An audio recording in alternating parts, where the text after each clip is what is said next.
শুধুমাত্র একজন সাংসদ দেব উপস্থিত হন, বাকি 19 জন সাংসদের সঙ্গে বৈঠকে। দেখুন, এই লোকগুলো, এই যে যারা এই যে সাংসদরা বিজেপি নেতাদের সঙ্গে বৈঠক করছেন, শুভেন্দুবাবুর সঙ্গে বৈঠক করছেন বা মাননীয় মুখ্যমন্ত্রীর সঙ্গে বৈঠক করছেন, এরা তো বেসিক্যালি বেইমানি করেছেন তৃণমূল কংগ্রেসের সঙ্গে, শুধু নয় মানুষের সঙ্গে যারা তাদের ভোট দিয়েছেন, কারণ বিজেপি বিরোধী ভোটাররা তাদের ভোট দিয়েছেন।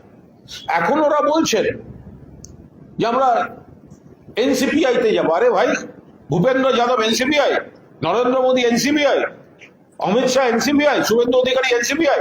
বিজেপি নেতাদের পায়ে ধরে ধরে এরা ঘুরে বেড়াচ্ছে নিজেদের অস্তিত্ব রক্ষার জন্য।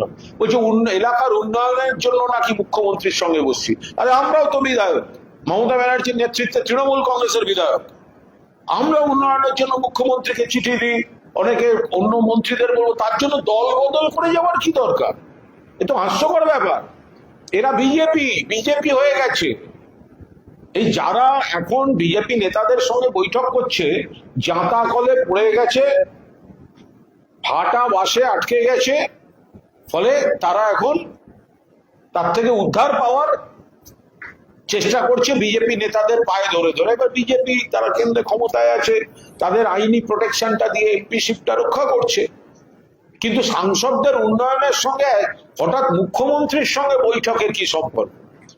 মুখ্যমন্ত্রী তার দলীয় রাজনীতিটা তিনি করে নিচ্ছেন, কিন্তু যারা বৈঠক করছেন তারা দলবদলু, বেঈমান।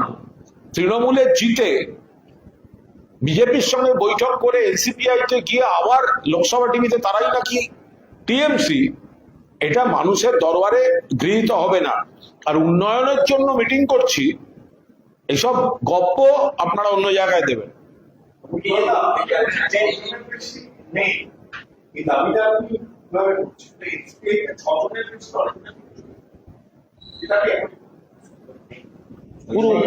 উল্টো বুঝলে, আমি বললাম 6 জনের বেশি আমাদের এদিককার সঙ্গে যোগাযোগ রাখছে।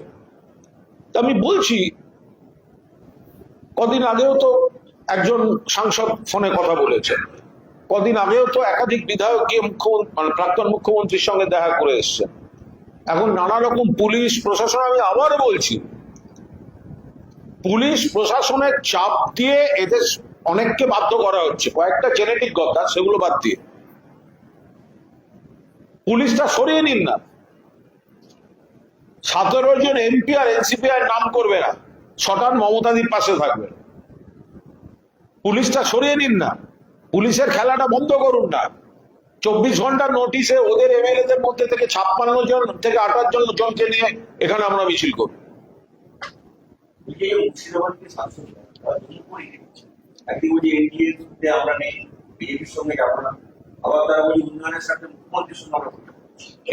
এরা চূড়ান্ত বিভ্রান্তিকর জায়গায় পড়েছেন। একটা জাঁতা কলে পড়ে তারা এখন মুখ রক্ষার জন্য বিভ্রান্তি ছড়িয়ে বেড়াচ্ছে। তার এলাকার মানুষরা জানে এরা বিজেপির হাত শক্তিশালী করছেন। ফলে এদের বেছে নিতে হবে যে প্রত্যক্ষ বা পরোক্ষভাবে বিজেপির দালালিটাই করবেন, নাকি বিজেপির বিরোধিতা করবেন। কোনটা করবেন? নরেন্দ্র মোদীর সরকার এবং দলের দালালি করবেন, বিজেপি নেতাদের সঙ্গে বৈঠক, বিজেপি নেতাদের সঙ্গে ওই বিলে সমর্থন, এগুলো করবেন, নাকি বিজেপির বিরোধিতা করবেন? এলাকার মানুষকে বোঝান। এলাকার মানুষকে আপনারা মিথ্যা কথা বলছেন, ভুল বোঝাচ্ছেন, কনফিউজ করছেন নিজেদের ফেস সেভিং এর জন্য। মানুষ বোঝে অসুবিধা হবে এলাকায়। কারণ জেনজি, নতুন প্রজন্ম, তারা বিজেপি কেন্দ্রের সরকারের উপর প্রবল ক্ষুব্ধ। দেশ যেভাবে চলছে, শুধুমাত্র আর্থিকভাবে নয়, সমস্ত দিক থেকে নতুন প্রজন্মের এগিয়ে যাওয়া, প্রতিষ্ঠা, স্বপ্ন বিঘ্নিত গোটা দেশ জুড়ে। এবং নতুন প্রজন্ম যেভাবে ক্ষুব্ধ, সেটা বিজেপি সামলাতে পারছে না। সেই জন্যই বিজেপির আত্মা, আরএসএস কে, বিজেপিকে সহযোগিতা করতে নামতে হচ্ছে। বিজেপির উপর নতুন প্রজন্ম প্রবলভাবে ক্ষুব্ধ। আমি তো একটা বললাম তো, আপনার কথাটা আমার মুখ থেকে কেন বলছেন? আমি বললাম ওরা পারছে না, তাই বিজেপির আত্মা হচ্ছে আরএসএস, তাই আরএসএস কে নামতে হচ্ছে যে বিজেপি ওটা পারছে না। মানুষ, নতুন প্রজন্ম ক্ষুব্ধ।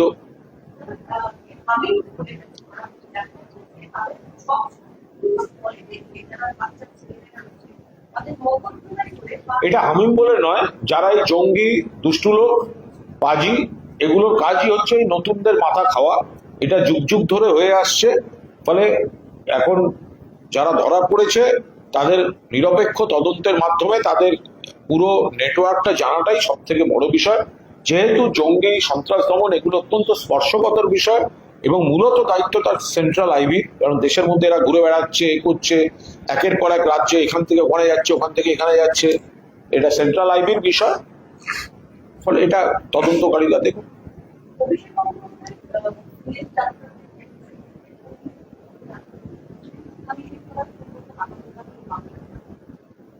এটা নিয়ে কোনো মন্তব্য করব না, কারণ অভিষেক বন্দ্যোপাধ্যায় তিনি তার চিকিৎসার জন্য তিনি তো চাইবেন তার ভালো চিকিৎসা হোক, এবং তার চোখের আঘাতটা একটা জটিল আঘাত।